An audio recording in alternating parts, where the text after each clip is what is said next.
আপনি কি জানেন, বৃন্দাবনের এক মন্দিরে এমন এক ঘটনা ঘটেছিল যেখানে ভগবান কৃষ্ণ এক ভক্ত ছাড়া কারোর হাতের প্রসাদই গ্রহণ করতেন না। বৃন্দাবনের ছোট্ট মন্দিরে এক বৃদ্ধ ভক্ত প্রতিদিন ভোরে উঠে নিজের হাতে কৃষ্ণের সেবা করতেন।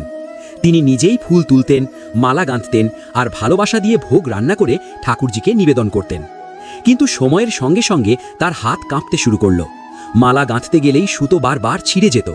ভোগ সাজাতে গেলেও কখনো লাড্ডু পড়ে যেত, কখনো থালা কেঁপে উঠত তার দুর্বল হাতে।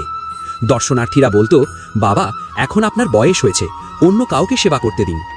বৃদ্ধ ভক্ত মন খারাপ করে ভাবলেন, হয়তো সত্যিই এখন অন্য কাউকে সেবা দেওয়ার সময় হয়েছে।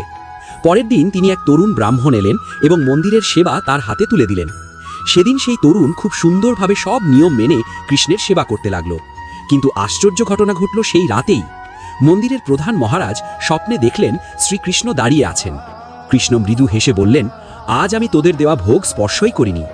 মহারাজ অবাক হয়ে জিজ্ঞেস করলেন, প্রভু, কেন? কৃষ্ণ বললেন, যে ভক্ত কাঁপা হাতে আমার জন্য মালা গাঁথত, আমি তার ভোগই ভালোবেসে খেতাম। পরদিন ভোরে মহারাজ সেই বৃদ্ধ ভক্তকে ডেকে আবার মন্দিরে নিয়ে এলেন। সেদিন থেকে সবাই বুঝল, ভগবান নিখুঁত সেবা চান না, তিনি চান শুধু সত্যিকারের ভক্তির স্পর্শ।